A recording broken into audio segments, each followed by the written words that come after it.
Michael was everything to me. My husband, my friend, my lover, my anchor in the chaos of the world. He had this calm energy about him that made everything feel steady, no matter what was happening around us. His smile was warm and sincere. His laugh deep and rare, but when it came, it filled a room like sunlight. I used to think that just being near him made me a better person. I trusted him with all I had, gave him every piece of my heart without question. 3 years ago, we left Atlanta and moved to Tampa. It was his idea at first, but I embraced it with open arms. A new place. A fresh start. He said the city had worn him down. And honestly, I needed a change too. I imagined morning walks by the water, weekend markets, the salty breeze tangled in my hair as we rebuilt our life together. We found a small house on a quiet street lined with palm trees, where the scent of citrus drifted from the neighbors' yards. It was peaceful, warm, like the beginning of a dream. I opened my own yoga studio not far from the beach. Just a small space, white, walls, soft music, candles on the windowsills. It wasn't glamorous, but it was mine, and I poured my soul into it. Women came in with heavy hearts and left with lighter steps. It gave me purpose. Michael worked downtown at the city planning office. He loved structure, maps, things with clean lines and clear answers. I thought we made the perfect pair. Me, full of softness and movement. Him, grounded and focused. People used to tell us how lucky we were. Strangers would compliment us when we were out. "You two look so happy," they'd say. I'd smile, squeezing his hand, believing every word. And for a while, we really were. We'd cook dinner together in the evenings, go for late-night drives just to feel the warm air, laugh about nothing, dream about everything. We talked about maybe adopting a dog, maybe starting a family. It was all so vivid in my mind, like a painting I'd already framed in my heart. But then, slowly, things began to shift. It started so subtly, I could have missed it if I hadn't been paying attention. Michael started coming home later than usual. At first, I told myself it was just work. Deadlines, overtime, city projects. I didn't want to be one of those wives who nagged or questioned. I respected his space. I believed in trust. But he stopped calling on his way home. Stopped asking how my day was. When he did come through the door, he looked tired in a different way. Not the usual kind of tired. It was like his energy didn't belong to me anymore. Like he was carrying something he wouldn't name. He would head straight for the shower, not even looking at me, as if washing off a version of himself I wasn't allowed to see. I tried to bring things back. I planned little dates, cooked his favorite meals, wrote him notes like I used to. Sometimes he responded with a soft smile, a distracted kiss on the cheek. But more often than not, he seemed absent, like he was physically in the room, but his mind was somewhere else entirely. The warmth between us, once so easy, now felt like something I had to beg for. I didn't want to say it out loud, not even to myself, but a coldness had started to settle in our home. I would wake up in the middle of the night and look at his sleeping face, wondering if he still dreamed of me, wondering if he ever thought about the life we'd planned, or if his mind was drifting to something or someone else. The most painful part was not knowing. Not the distance, not the silence, but the not knowing. The fear that maybe I had missed some sign, or maybe I was too trusting. That maybe, while I was building a life with him, he was building a life in secret. And yet, even with the doubt creeping in, I couldn't bring myself to confront him. Not yet. I clung to hope like a lifeline, convincing myself that things would get better, that maybe it was just a phase, a storm we would survive like we always had. I told myself that love was enough, that loyalty could fix what silence was, breaking. But deep down, I was already mourning something. Not a person, not even a relationship, but the version of our life that I thought was real. And in that quiet grief, something inside me started to change. I'm not paranoid. At least I wasn't. I had never been the kind of woman to snoop through texts or follow my husband around, never played detective in my own marriage. I always believed that love meant trust, and trust meant boundaries. But something inside me shifted after those long nights of silence and empty stares. My gut kept whispering things I didn't want to hear. It was like a low hum in the back of my mind that never stopped, even when I tried to drown it out with logic or yoga or prayers. At first, I blamed myself for even having the thought. I hated how it made me feel, like I was becoming the kind of person who spies, who invades. I stood in the electronics aisle of the store, staring at rows of tiny hidden cameras, feeling like I was doing something dirty, like I was crossing a line. But fear will make you do strange things. Fear will make you justify anything if it means protecting your heart from breaking. I chose the smallest one. It looked like a USB charger, but had a tiny lens embedded in the front. No one would notice it unless they were looking for it. My hands trembled as I plugged it in and carefully angled it toward the bed from between two books on our shelf. I hated myself for what I was doing, but I hated the unknown even more. The next 2 days were the slowest of my life. I went through the motions, taught my classes, smiled at students, made green juice in the mornings like always. Michael was distant as usual, kind in a way that felt rehearsed, like a man following a script he no longer believed in. Every time I looked at him, my stomach twisted. My body already knew what my mind was refusing to see. When I finally sat down to watch the footage, I had to force myself to press play. My palms were sweating, my breathing uneven. I was hoping to find nothing. Just a man coming home, maybe, watching TV, maybe sleeping early. Anything that would make me feel foolish for doubting him. I would have gladly taken the shame of being wrong over what I actually saw. He wasn't alone. It didn't happen on the first night, but on the second, there it was. Michael, walking into our bedroom with another man. A stranger to me. They laughed quietly, like teenagers sneaking around. I watched, frozen, as they undressed. My breath caught in my throat. I couldn't look away. My mind screamed at me to shut the screen, to turn away before the images burned into me forever. But I didn't move.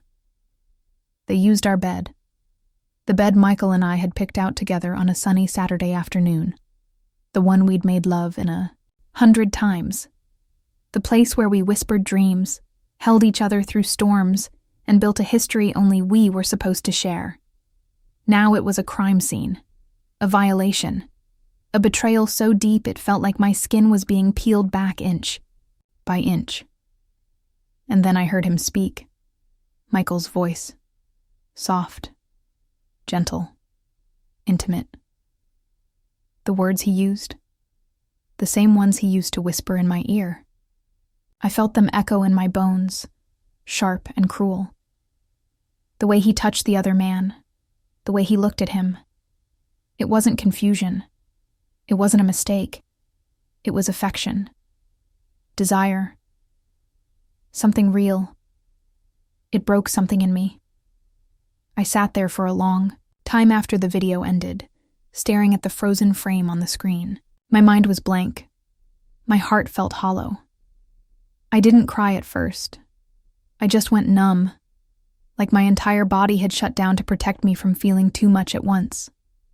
There was a ringing in my ears, like silence had turned into sound, and I couldn't hear anything else but that terrible buzz of disbelief. I wanted to scream. I wanted to throw the laptop across the room. I wanted to call him, demand answers, destroy something, anything.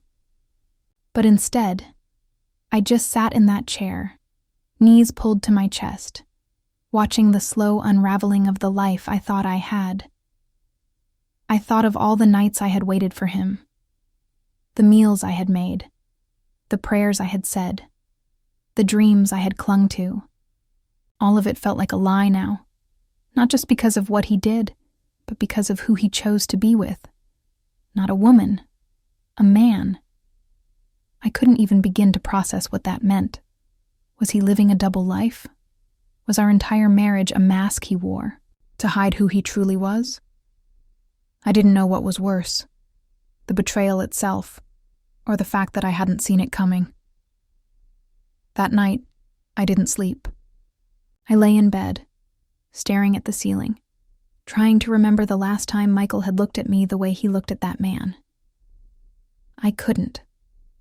And that hurt more than anything else. The world as I knew it had shattered. The trust I'd built my life on collapsed like glass underfoot. I felt like a stranger in my own home. And worst of all, I knew that nothing would ever be the same again. I didn't scream. I didn't throw anything. I didn't break the vase on the table or tear the sheets off the bed like I imagined I would. Instead, I sat in the living room, eyes unfocused, staring out the wide glass doors as the waves of Florida's Gulf Coast rolled in and out, steady and merciless, like time itself. The sky outside was pale and soft, painted with late afternoon light. Birds drifted overhead. The world didn't know it had ended for me. There's a certain kind of grief that wraps itself around you without noise, a grief that doesn't howl or claw but settles deep, spreading like ink through water. That's what I felt in those hours after the video. Not rage, not even betrayal. Just the cold, suffocating weight of something inside me quietly dying. Kept asking myself the same questions over and over, like a broken record I couldn't shut off. Why didn't he tell me? Why did he lie? Why did he choose this way, this brutal, humiliating way, to show me the truth? What kind of person lets the one they swore to love find out like that? I wanted to understand, to find logic in it, even if it hurt. But there was no logic, only silence. I couldn't stay in the house. The walls felt too tight, the air too heavy. Every surface seemed to echo with the sound of him, his laugh, his breath, his presence. I needed to get out, to be somewhere else, even just for a little while. So I called Lorraine. Lorraine and I had been friends since college. She was the kind of woman who didn't flinch in the face of pain, who looked people in the eye when things got hard. I drove to her house without thinking, numb, automatic. When she opened the door and saw my face, she didn't ask anything. She just pulled me inside and wrapped her arms around me. I told her everything, every detail. I didn't even realize I was crying until my voice cracked, and I felt her hands tighten on mine. She cried with me, held me like a sister, like someone who knew that words were useless in the face of this kind of devastation. She didn't say, "You'll get through this." She didn't say, "It's going to be okay." She just let me be broken.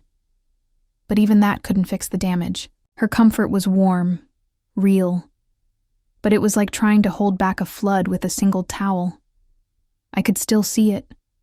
Michael's body, Michael's voice, the way he touched that man, the softness in his eyes. It was seared into me, an infection I couldn't clean out. The more I tried not to think about it, the louder it played in my head. I left her place just after 10, driving slowly, almost aimlessly, through the quiet neighborhoods of Tampa. The palm trees looked like shadows in the dark, and the city lights shimmered off the windshield as if mocking me. I didn't want to go home. I didn't want to see him. But I didn't have anywhere else to go. When I pulled into the driveway, everything was still. The house sat there like a tomb, calm and ordinary on the outside. I walked in quietly, every step echoing through my bones. His shoes weren't by the door. His keys weren't in the bowl. He wasn't home yet. I changed into my pajamas like nothing had happened, brushed my teeth, pulled the covers back on the bed we no longer shared in spirit. My body moved on autopilot, doing the rituals of a woman who still believed in love, still believed in safety. But inside, I was gone.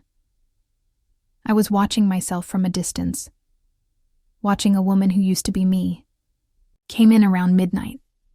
I heard the door open, soft, deliberate. He always tried not to wake me when he came in late. I listened to him move through the house, keys on the counter, the fridge door opening, closing. A sigh, then the creak of the floor as he walked toward the bedroom. I closed my eyes and pretended to sleep. I felt the mattress dip slightly as he sat down on his side, heard the rustle of his clothes as he undressed. I could smell his cologne, faint and distant, like a memory. He didn't touch me, didn't try to kiss my forehead like he used to. He just lay down, facing away, and breathed. His breath. That was all I could hear in the dark. The slow, steady rhythm of a man who had no idea his world was crumbling, who didn't know that the woman next to him had already buried the version of herself who trusted him. I stared at the wall, wide-eyed in the blackness, barely breathing. I thought I would cry again, but the tears wouldn't come. There's something haunting about lying next to someone you no longer recognize. I felt like I was beside a stranger, his body familiar, but the soul behind it unrecognizable. And yet I still knew every freckle on his back, every scar, every curve of his silhouette in the dark. That made it worse. The fact that even after everything, part of me still knew how to love him, but I also knew that something had changed forever. Noled. Silence between us wasn't just silence anymore. It was a boundary, a wall I couldn't climb. It was the sound of a love dying quietly in the night, and I wasn't sure if I could survive the morning. The days blurred together after that night. Morning light would crawl across the ceiling, and I'd lie there, unmoving, waiting for my body to feel like it belonged to me again. Michael would wake before me, as he always did, moving around the kitchen, making coffee, pretending everything was fine. He played his part with an almost impressive commitment. He kissed me on the cheek before leaving for work. Smiled like a man who had nothing to hide. It made my skin crawl. I couldn't look at him. Every glance felt like swallowing glass. Inside, I was unraveling. Quietly. Slowly. Like a hairline fracture across a window pane, invisible at first, but deepening each hour, each moment, until the whole thing would inevitably shatter. I was living in a house with a man I no longer knew, breathing the same air, eating the same food, but every meal felt like poison, every breath laced with the bitterness of a lie. I tried to stay busy. I went to the studio, forced my body into poses that once brought peace, but now only echoed the tension living in my bones. I smiled at clients, gave them encouragement, pretended to be grounded. But the truth followed me. Even in downward dog, even in corpse pose, I could see them. Michael, and that man, on my bed, in my home. It haunted me. Some nights I would get up after he fell asleep and sit in the living room, staring at the camera on the shelf. I hadn't deleted the footage. I don't know why. Maybe because a part of me needed to remind myself that it was real, that I wasn't crazy, that I hadn't imagined it. I'd rewatch seconds, then shut it off, sickened, shaking, ashamed. Was I comparing myself to him? Was I wondering what he gave that I couldn't? I don't know. All I know is that I started to feel like I was splitting in two. One part of me still clinging to the woman I had been, the other part growing cold, sharp, dangerous. I stopped talking to people. Lorraine kept calling, texting, asking if I was okay. I didn't answer. What could I say? That I was losing myself? That some days I thought about walking into the ocean and never turning back? That I could still smell him on our sheets and it made me want to scream? Michael didn't notice. Or maybe he did. And he was just too much of a coward to ask. I started, tracking his movements, his schedule, his phone. I hacked into his location app, something I never thought I'd do. I justified it by saying I deserved to know, that I had a right to truth after the lies. He was still seeing him. The same address, the same pattern. Tuesdays, Thursdays, sometimes weekends. And then he'd come home, pretending to be tired from work. One day, I followed him. I waited until he left, then got in my car and tailed him through the streets of Tampa. I kept my distance, heart racing, palms sweating. It felt like I was watching a movie I didn't want to be in. He parked outside a small beige apartment complex near Ybor. Walked in like he belonged there. I sat in the car for 20 minutes, watching the door, waiting. When he didn't come, back out, I drove away. That night, I didn't sleep. I lay next to him, listening to the soft snore that used to comfort me. I stared at the ceiling, counting the lines in the paint, trying not to cry. He didn't touch me. Not anymore. Not even in the way husbands do out of habit. It was like I'd become invisible, like I wasn't even worth pretending for. That was when the thought came. I don't know if it was mine or if it had been whispering to me all along, growing louder each time I saw him lie, each time he smiled like he loved me, each time he came, home reeking of someone else. The thought was quiet, cold, but clear. What if this didn't end with heartbreak? What if it ended with something else? I didn't want revenge. That's what I told myself. I just wanted peace, closure, something final that would take away the ache in my chest. I began to imagine scenarios. What it would be like if he disappeared, if he never came home, if one day I simply let the tide take him. At first, the thoughts scared me, but then they didn't. There was something intoxicating about that kind of power. I still cooked dinner. I still did laundry. I still kissed him on the cheek. But inside, the glass kept cracking, bit by bit, and I started to wonder what it would feel like to finally let it shatter, to finally stop pretending. It happened on a Wednesday. Not a dramatic day. The sky wasn't stormy. The world didn't look any different. It was warm, humid like it always is in Florida, and the neighborhood kids were laughing in the distance, their voices echoing like ghosts through the open windows. But something inside me felt still. Not calm, not peaceful, just still. Like the moment before a wave crashes, like the quiet breath before the scream. Michael had gone to work early. He kissed me on the forehead. I didn't flinch this time. I smiled, a small, practiced curve of my lips. He didn't notice that my eyes didn't smile with it. He never noticed anymore.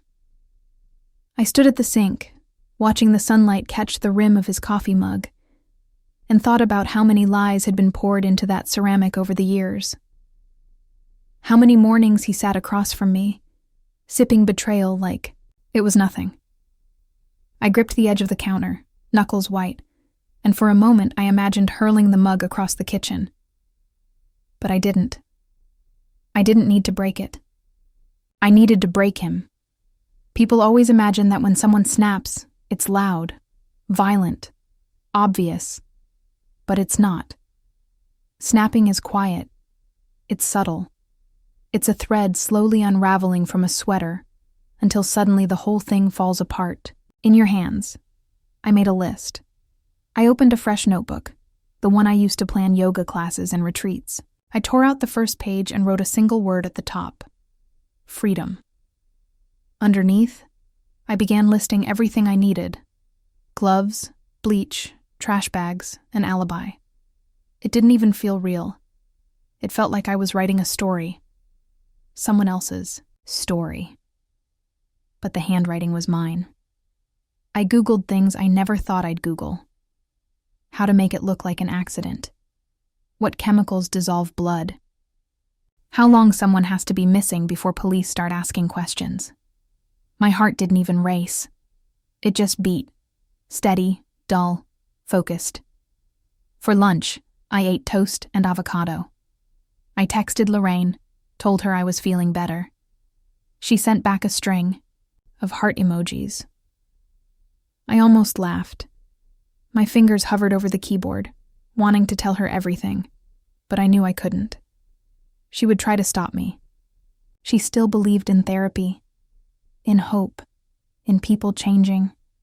I had outgrown that kind of faith. In the afternoon, I drove to the hardware store and picked up supplies. I smiled at the cashier, chatted about the heat, told him I was doing some spring cleaning. He nodded, uninterested, scanning the bleach like it was nothing. Just another woman buying groceries and gloves. At home, I opened the closet and stared at our wedding album. I pulled it down, flipped through the pages. My white dress, his trembling hands, our smiles. God, we were beautiful. And so naive. I traced his face with the tip of my finger and tried to remember what that version of him smelled like, felt like. But all I could see now was him tangled in sheets that weren't mine. Whispering to someone else, choosing them, over and over again. I burned the album in the backyard. The flames curled the edges of the photos before they turned black. I watched until there was nothing left but ash. That night, I laid the groundwork. Told Michael I was planning a weekend trip to Sarasota with a few yoga girls. I said we'd be staying in a rental by the beach, no cell reception. He nodded, barely listening. He never asked questions anymore. It was perfect. I could leave Friday, come back Sunday, and no one would know where I really was. I checked the address again. His lover's place. I drove past it once, twice, 3 times. I sat outside long enough to memorize the routine. The lights, the patterns, who came and went. I started to see the cracks in their perfect little secret. Even that wasn't sacred. Even that had routine. When I got home, Michael was already asleep. Sprawled across the bed like nothing had changed. Like he still had the right. I stood there for a long time, just watching him. His chest rising and falling. His face calm, peaceful. He had no idea. I went to the kitchen, poured myself a glass of wine, sat at the table with the list, crossed off the things I already had, underlined the word freedom again and again until the pen tore through the page. I wasn't scared. Not anymore. It's strange how quickly you can become someone else. How betrayal can carve something so deep in you that you don't recognize your reflection. But maybe it wasn't becoming someone else. Maybe it was just peeling back the layers, finding the part of me that had always been there. Quiet, patient, waiting. By the time the clock hit midnight, I had a plan.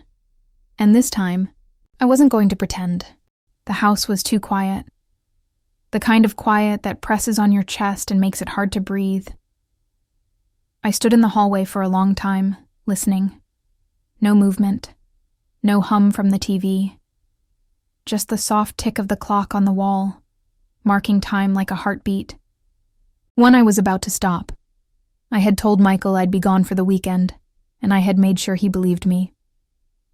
I left the house early that Friday morning, kissed him goodbye, and drove out of the neighborhood like any other wife going on a yoga retreat.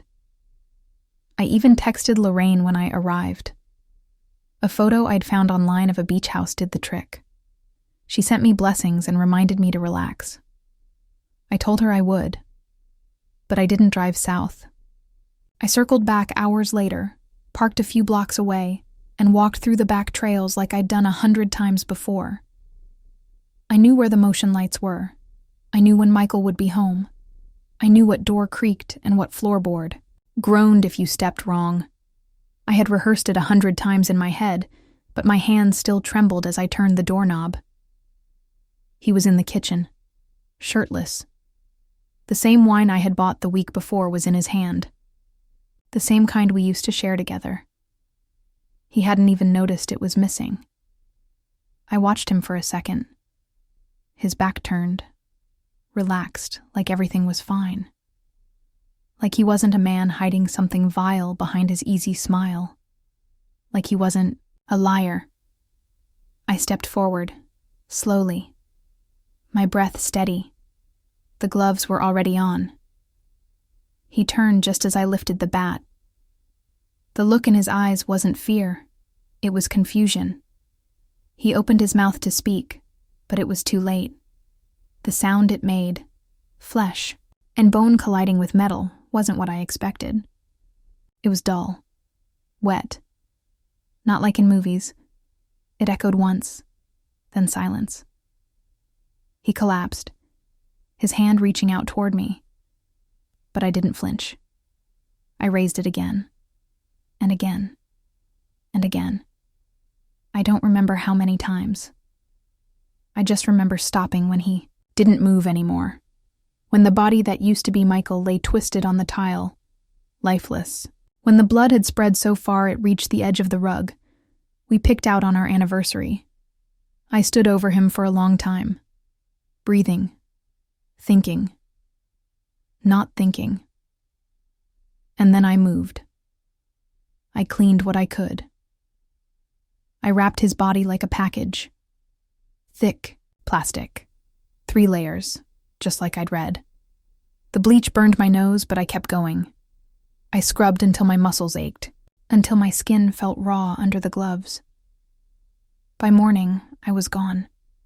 The gulf swallowed him whole. There's something peaceful about the ocean at sunrise, the way the waves roll in like they don't care what happened in the dark. I watched the water take him, piece by piece, and I didn't cry. There were no tears left, just wind, salt, and silence. Back home, I showered, burned the clothes, buried the bat, took one last look around the house we had made together. The photos were gone, the bedding changed, the camera from the bookshelf wiped and smashed. When Lorraine came by Sunday night to check on me, I answered the door with wet hair and sleepy eyes. I told her the retreat had been peaceful. She smiled, said I looked lighter. And maybe I did. Michael's disappearance made the news. Of course it did. A city official gone without a trace. There were statements, pleas, candlelight vigils. I stood in front of the cameras and wept on cue. Said I didn't know where he was. Said I just wanted my husband home. No one suspected. He was a good man, they said, respected, loved. But sometimes good men carry rotten secrets. Sometimes love is a mask. Weeks passed, then months. The search cooled, the whispers stopped, and I was free. Now I sit in the yoga studio I rebuilt with my own hands. My name is on the door. My body strong. My heart still learning how to beat, without pain. There are days I almost forget. Days I feel the warmth of the sun and think maybe I can start again. But some nights, when the house is quiet and the wine glass is half full, I still hear the sound. That dull, final thud. And I remember the woman I became. Not a victim, not a wife, but something else. Something no one sees when they look at me now. And that's the thing about endings. They don't always look like screams or sirens. Sometimes, they look like silence. Like peace, like freedom wrapped in a lie, and I can live with that.